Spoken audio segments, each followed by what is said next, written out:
Eliezer and I were born and raised in Chicago. We decided to follow our hearts and our dream and come home to Israel with our children in 1983. Eliezer and I live in a tranquil community northwest of Jerusalem. My artwork reflects my love for my wonderful growing family and my love of living in Israel. I wake up in the morning and am blessed to take deep breaths of the air of Israel and step outside and walk where our forefathers and mothers walked, perhaps even an exact spot where they walked. I'm in awe of it and love every moment. As you can see, each piece of art here is imbued with scriptures. Each warms my heart spiritually, centering my soul, giving me a feeling of peace and home in our land, connecting and tying me to our biblical past while living in the present.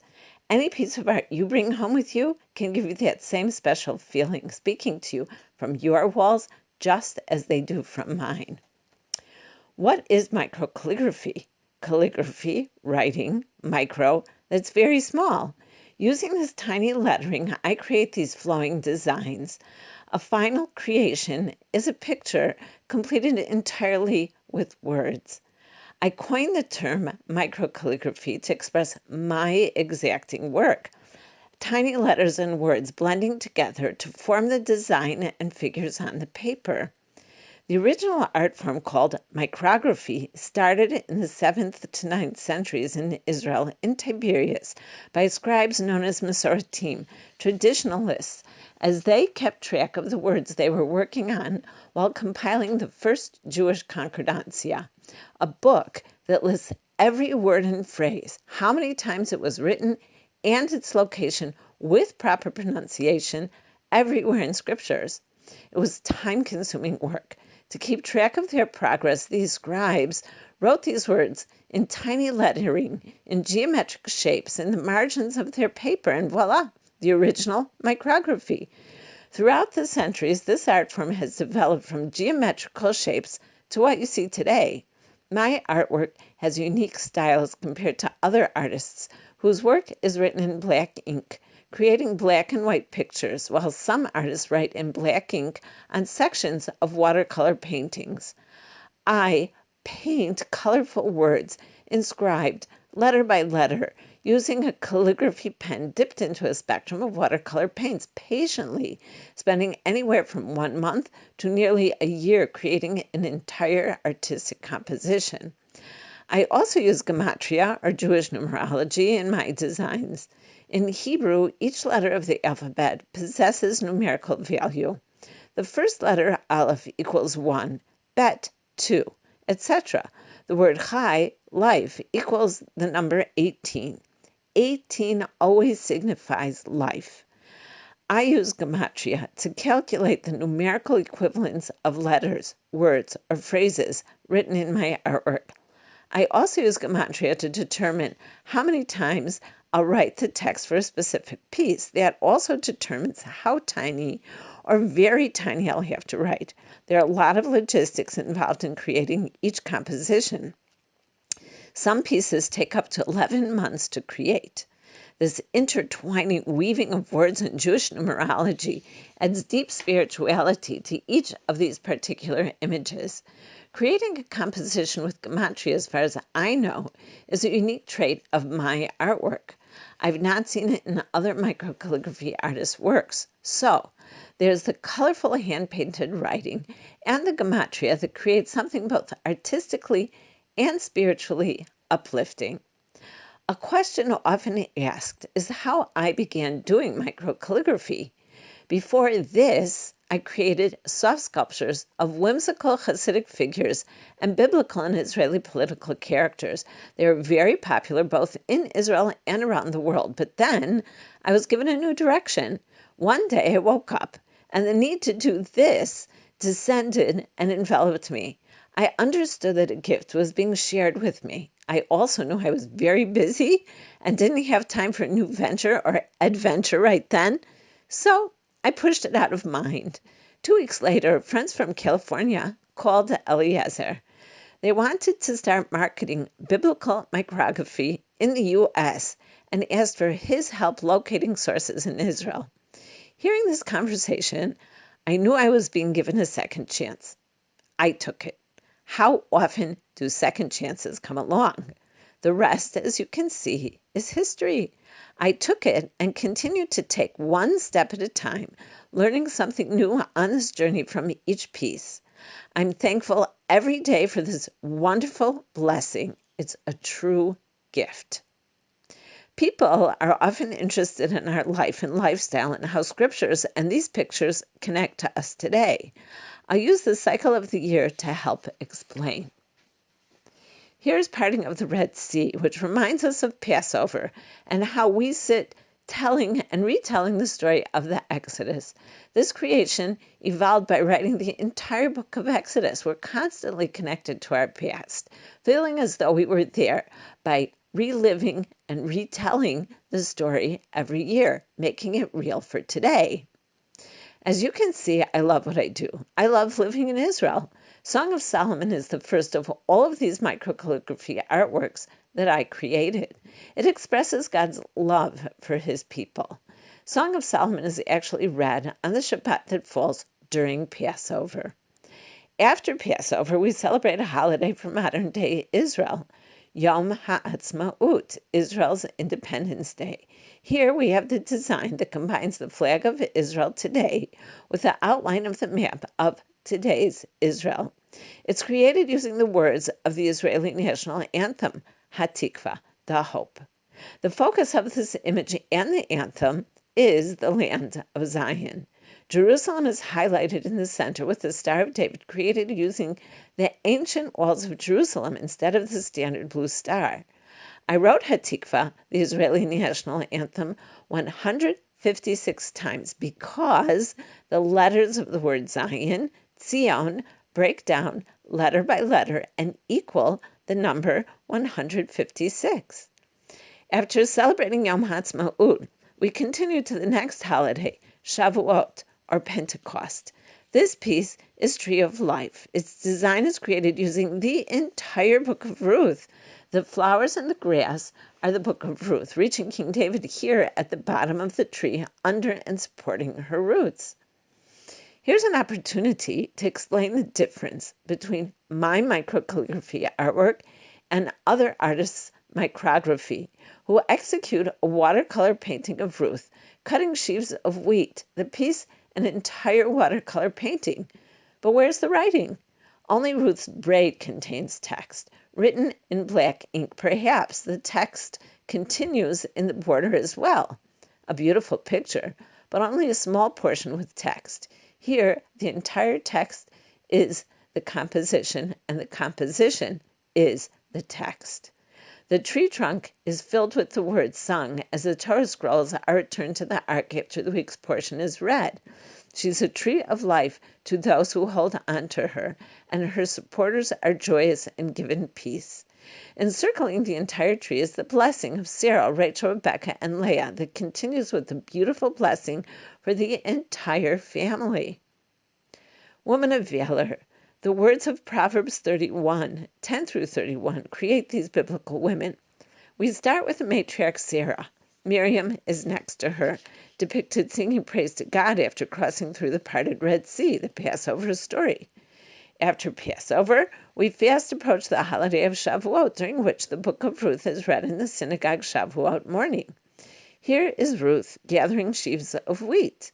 Continuing is Queen Esther. The story of Purim shines through her, a story of redemption. Purim is celebrated a few weeks before Passover. Then there's the prophetess Devorah, the fairest of judges and guiding light for all of us throughout history. May these women of valor bring a lifetime of continuing inspiration to each of us. It's written 30 times, 12 plus 18. 12, the aged girl begins her journey to become a woman of valor in her own right. Plus life, Chai, 18.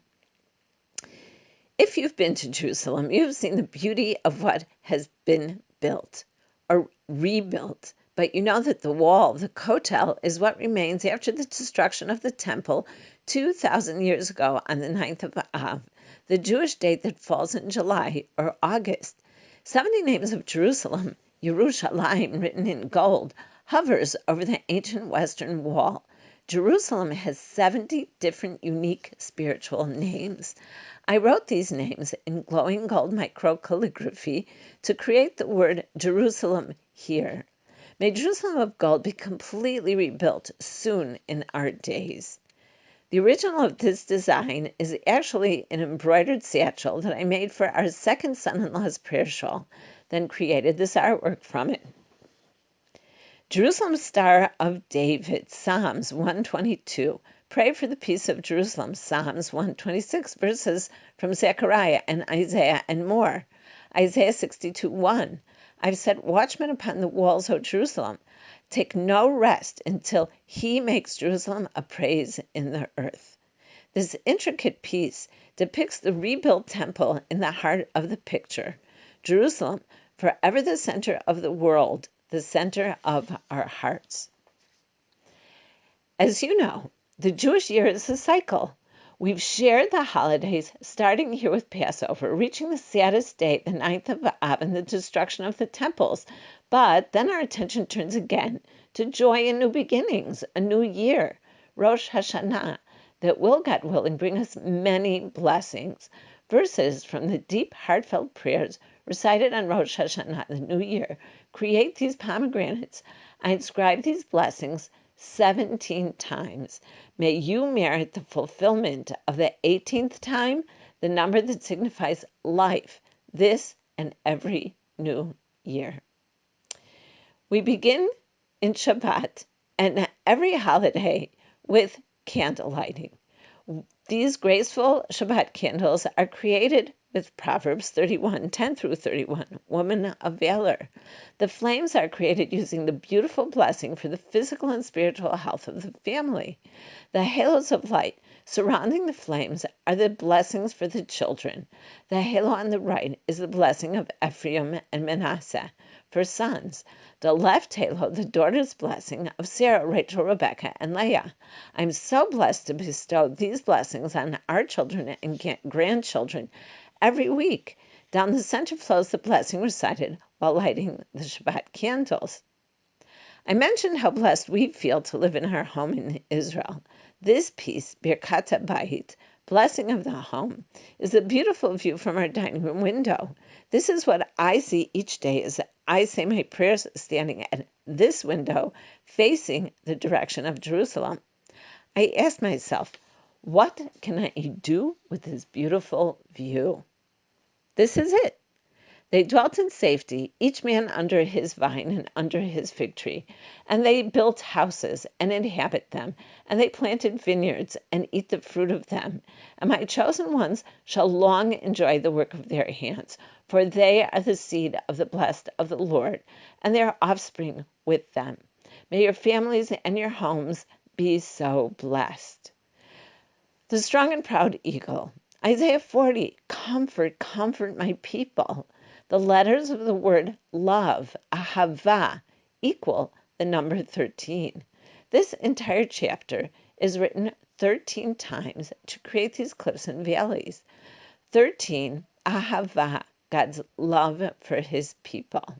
The last verse of the chapter on wings of eagles is written 208 times, creating the eagle. 208 is also divisible by 13, but leaves a remainder of 3. The number 3 in Judaism represents strength, permanence, and that this shall come to pass, amen, which in Hebrew also has 3 letters. Ezekiel 36. The shofar is blowing, the ruined cities are rebuilt, the fields tilled and sown, the prophecy is coming to life as Abraham, Isaac, and Jacob's spirits watch over us. Written 50 times, reminding us of the Jubilee year. Looking like an ancient mosaic found in archaeological digs, Jacob's blessing to Judah creates Lion of Judah. The blessing from Genesis is written 100 times. 100 is a number that represents power. How appropriate for Judah, the future king. There are specific designated blessings for before and after eating food. The blessing after eating bread is the longest. This composition was created using the entire grace after meals recited after eating bread. Originally, this was designed for the cover of the booklets placed on the tables at our oldest daughter's wedding. The tomb of the patriarchs. Oh, the text is the story of the Machpelah cave, its purchase by Abraham, and the burial of the beloved matriarch Sarah, written here in order to create this powerful image 6 times. An inscription for each one of our 6 matriarchs and patriarchs buried here. If you've been to Hebron, you are seeing and walking on living biblical history, just as the artwork represents. This piece is a memorial to all those throughout history who have suffered through the hands of our ever-present enemies. It is specifically for 3 children, our neighbors, who lost their lives in a terrorist attack in our neighborhood on a Sunday night 2 weeks before Purim, February 2002. Throughout the centuries, Jews have prayed for the day when we will return to Israel from all 4 corners of the earth, when the light of redemption will be upon us. We see the passages from Isaiah, passages that speak of comfort and the day of redemption, forming the people dancing and streaming towards Jerusalem rebuilt, the temple rebuilt. We see the twinkling stars in the sky, reminding us of the blessing. The day will come when we will be as many as the stars in the sky. All these passages bring me comfort and peace of mind in difficult times. Psalms 18. King David wrote Psalms 18, Chai, life, to thank God for teaching him to be victorious in battle. It's a song of deliverance. Just as David rose up successfully against his enemies, this tank represents our present struggle against those who want to destroy us. Psalms 18, which means life, is written 3 times, which again is a number that represents strength and guidance to successfully fight our enemies. May we always continue to be guided and delivered safely from the battle against those who are determined to destroy us. Blessing Israel. I will bless them that bless you, and in you shall all the families of the earth be blessed. This design is of the famous Israeli cactus, the sabra, in beautiful bloom, prickly and tough on the outside, sweet on the inside, just like Israelis are known to be. This is actually the only piece designed with both Hebrew and English. The almond tree, Jeremiah 1, 11 through 12. And the word of the Lord came to me, saying, What do you see, Jeremiah? And I said, I see a rod of an almond tree. And the Lord said to me, You have seen well, for I hasten my word to accomplish it. As the verses express, Jeremiah saw the branch of an almond tree bear with no bloom, symbolizing the fact that the prophecy God shared with Jeremiah would come to fruition quickly. The destruction of the temple, if God's word was not heeded, but also rebuilding in the future. The almond branch in bloom represents the continuation of God's promise and prophecy, when the Jewish nation, Am Yisrael, will bloom, returning from all 4 corners of the earth to the rebuilt temple and ruined cities rebuilt. May we enjoy the beauty of the blooming almond tree, as well as the blooming of the fulfilled prophecies soon in our days. Amen. Dancing for joy, the words from Purim read from the scroll of Esther. LaYehudim hayta ora v'simcha v'sason ve'ikar. Dance across the page, along with these carefree figures representing the joy and fun experienced on this wondrous holiday. This brings the holiday cycle we began full circle, as Purim is 1 month before Passover. My very first paper cut, surrounded by the ancient fortified walls and magnificent gateways into the city of Jerusalem, the majestic third temple rises. The 10 Commandments, Hear, O Israel, the Lord is our God, the Lord is one. verses depicting the land, the Eretz, Zvat, Chalav, Dvash, the land flowing with milk and honey. Isaiah 52, awake, awake, put on your strength, Zion. He has redeemed Jerusalem, and all the ends of the earth shall see the salvation of our God. Psalms 122, pray for the peace of Jerusalem. Isaiah 66, the heaven is my throne, and the earth is my footstool. What house could you build for me? And it shall be that the new moon to new moon, and from Shabbat to Shabbat, all flesh shall come to bow down before me. These are part of the microcalligraphy text cut into the delicate thin lines of the filigree weave of stars. My newest piece, the second paper cut, Creation. Each day, each heart vibrantly carries us to the next, expressing its individual creation and existence with that day's biblical text, creating the heart's design. Each heart flows from one to the next, bringing us full circle as the cycle of the weeks and seasons evolve. Each week, Shabbat glows golden, full of blessings, centering each of us as we celebrate the gifts God has bestowed on us within the world and universe He created. Now for some fun. Noah. The building of Noah's Ark and the animals brought on board create these colorful pieces. We all know that the animals were brought on board 2 by 2, one male, one female, but it was different for the animals designated as kosher. 7 male, 7 female of each of these animals were brought on board. Therefore, the scriptural text is written 7 times. I say a prayer first thing in the morning after waking. Modeh ani, I give thanks. Thankful for the return of my soul to my body.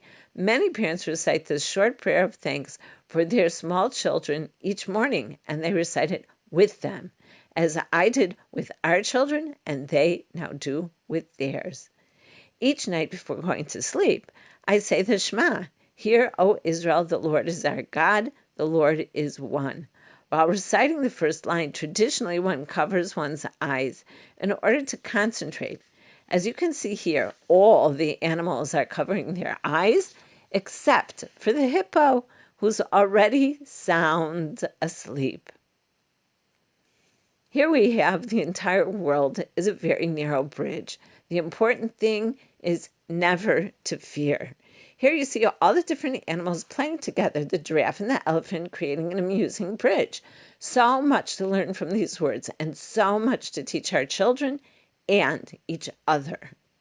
The entire book of Jonah read on Yom Kippur is written in all forms of sea creatures, swimming and floating along with Jonah in the belly of this frolicking whale, written 3 times for the 3 days and 3 nights Jonah spent having a whale of a time. And I've had a whale of a time sharing all of this with you. May any of these pictorial scriptures that you hang on your wall inspire and strengthen you for years to come, so that you don't have to remember everything I've said. With any purchase you make, you receive a full description, more detailed than what I've shared with you here today. Thank you so much, and blessings to you.